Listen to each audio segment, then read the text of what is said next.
వివాదాస్పద డైరెక్టర్ రామ్ గోపాల్ వర్మ కన్ను ఆడవారి చీరల మీద పడింది. మహిళల చీరలు, చీరకట్టు మీద ఆయన సినిమా తీస్తున్నట్లు కనిపిస్తుంది. నిత్యం ఏదో ఒక కాంట్రవర్సీతో వార్తలు ఉండే వర్మ ఈ మధ్యకాలంలో కొంతకాలంగా సైలెంట్ గా ఉన్నారు.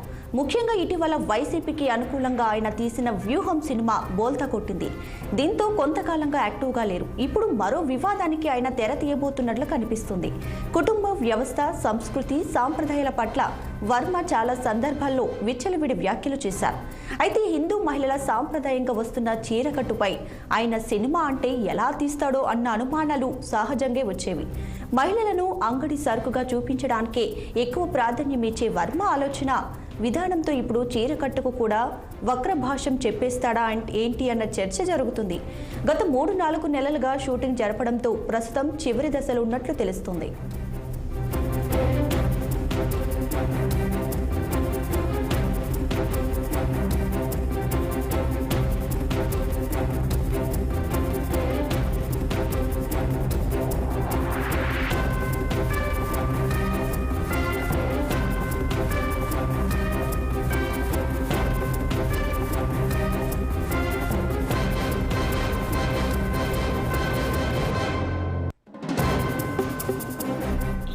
సోషల్ మీడియాలో చీరకట్టుతో ఫేమస్ అయిన కేరళకు చెందినటువంటి శ్రీలక్ష్మి సతీష్తో తాను సినిమా తీస్తున్నట్లు ఆర్జీవీ ప్రకటించారు.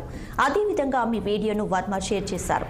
అయితే ఆమె చీర కట్టుకున్న వర్మ ఎలా చూపించబోతున్నాడనేది ఆసక్తి రేపుతున్న అంశం.